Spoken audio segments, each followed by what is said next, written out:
സുഹൃത്തുക്കളെ എല്ലാവർക്കും നമസ്കാരം കേട്ടോ. സെയ്ദ് ഖാ യൂസഫ് നമ്മൾ പരിചയപ്പെടുത്തുന്നത് രണ്ട് അടിപൊളി നാനോണ്. 2012 മോഡലാണ്. അതായത് ലാസ്റ്റ് വണ്ടി കേട്ടോ. വണ്ടി എന്ന് പറഞ്ഞാൽ തട്ട് മുട്ട് റീപ്ലേസ്മെൻറ്റും കാര്യങ്ങളൊന്നും ഇല്ലാത്ത വണ്ടിയാണ്. വണ്ടി നല്ല ക്വാളിറ്റി വണ്ടിയുണ്ട്. 62,000 കിലോമീറ്റർ ഓടിയിട്ടുള്ളൂ. സെക്കൻഡ് ഓണർ വണ്ടിയാണ്.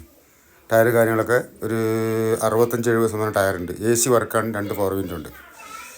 ഉണ്ടോ വണ്ടിൻ്റെ ക്വാളിറ്റി തന്നെ നല്ല ക്വാളിറ്റി വണ്ടിയാണ്. പിന്നെ സ്ക്രാച്ച് കാര്യങ്ങളൊന്നും കാര്യമായിട്ടില്ല. മേജർ ആക്സിഡൻറ്റോ കാര്യങ്ങളൊന്നുമില്ല. ഒരു ക്വാർട്ടർ ക്ലാസ് പോലും മാറിയിട്ടില്ല. വണ്ടി തട്ടുമുട്ടില്ലാത്ത റീപ്ലേസ് ഇല്ലാത്ത ക്വാളിറ്റി വണ്ടിയാണ്. ആവശ്യക്കാരെ വിളിച്ചു കേട്ടോ. എൻ്റെ നമ്പർ താഴെ കൊടുക്കുന്നതായിരിക്കും. എല്ലാവരും ഒന്ന് ഫോളോ ചെയ്യണം കേട്ടോ. പിന്നെ ഈ വണ്ടി ചോദിക്കുന്നത് വില വെറും 55,000 രൂപ ചോദിക്കുള്ളൂ. ചെറിയൊരു നീക്ക് പോക്ക് ഉണ്ടാവും. ആവശ്യക്കാർ വിളിച്ചോളി. വയനാടാണ് ലൊക്കേഷൻ. ഇനി അടുത്തൊരു വീഡിയോ വരുന്നത്. എല്ലാവർക്കും നമസ്കാരം. Good bye.